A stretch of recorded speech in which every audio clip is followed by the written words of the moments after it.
Well, doctors are now getting a better look at some of the injuries suffered on Saturday's terrifying plane crash in San Francisco, which left 2 people dead. They're finding many survivors have a surprising pattern of spine injuries, indicating how violently they were shaken. And you're going to be able to get an idea of what they went through by looking at this animation here in a second. Yeah, one doctor says the injuries passengers suffered are reminiscent of the days before shoulder belts were installed in cars. Their bodies were flung forward and backward over the lap belts. So now there's questions as to whether or not shoulder belts should be installed in airplanes to better protect passengers. Yeah. So far, 2 people unable to move their legs. Among the worst injuries, doctors say, are crushed vertebrae that compress the spinal cord. Doctors are also seeing survivors with ligaments that are so stretched and torn they can't hold their neck or their back joints in place. More than 180 people injured in that crash. Now, doctors will absolutely, with no doubt, do their part in the healing process and really define the power of the medical field. Yeah, they do every day. For instance, many of the 264 people injured in the Boston Marathon bombing in April required amputations and are now living with lost limbs, whether it be an arm or leg. Now, one of those survivors is Erica Brannick. Erica was waiting for her mother at the finish line of the Boston Marathon when the bombs went off. Erica's lower left leg was amputated. She recently returned home for the first time after months of physical therapy. I definitely had those moments of thinking, why me? Why did this happen to me? But I've gotten to the point where I've thought there's something good that's going to come out of this. And it might just be that, you know, I've been an inspiration to other people. Erica says that her first goal is to be able to walk on crutches by the end of September.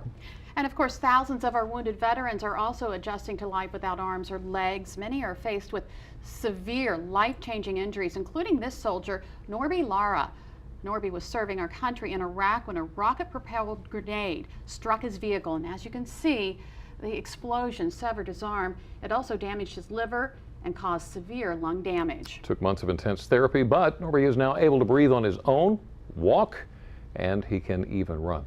It is simply unbelievable what doctors in medicine are able to accomplish, especially with prosthetic limbs. Well, one woman who is seeing the progress up close is Jan Sherman. At 36 years old, Jan began to show symptoms of what doctors eventually diagnosed as a rare degenerative disease. By 43, she was paralyzed from the neck down. But now, 10 years later, Jan is making medical history. A seemingly simple task, taking a bite from a chocolate bar. But for Jan Sherman, it was just short of a miracle. After 10 years of not moving below the neck, I was causing something to move through space. It was just so exciting, I can't tell you. I don't think they stopped me smiling for 6 months. Sherman is moving a robotic arm by what researchers call BCI, brain-computer interface. She thinks the movement and the arm responds. Surgeons implanted receptors in Jan's head where her motor functions originate. A computer completes the connection between her thoughts and her movements. As part of the BCI trial, Sherman spends 4 days a week in the lab. Researchers continue to study the reaction time between Sherman's thoughts and the arm she calls Hector. I just see the target and I say to myself, go there.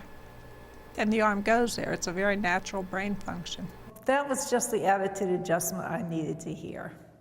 Sherman also speaks to groups about her experience and the cutting-edge science that is giving her hope. The one little boy was like, she's like a superhero. And which I just love that comment because she really is. You know, she's doing things that nobody's done before.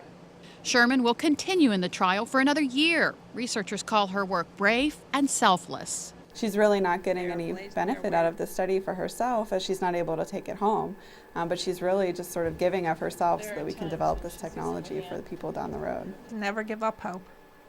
If you're in my situation or a similar situation, never give up hope. And stay hopeful on what the future and technology may bring.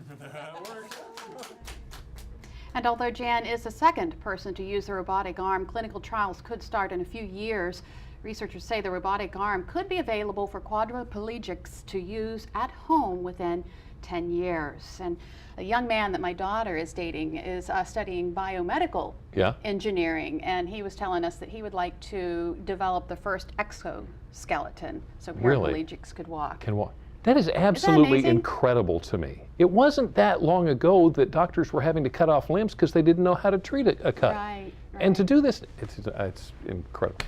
By the way, Peninsula Regional Medical Center's Orthopedic and Rehabilitation Center helps people learn to adjust to life after amputations and with new prosthetics. If you'd like to learn more, go to our website, delmarvalife.com, click on the show tab. It's right there on the left side of the home page. Well, still ahead on Delmarva Life, you may be making plans this summer to go on vacation.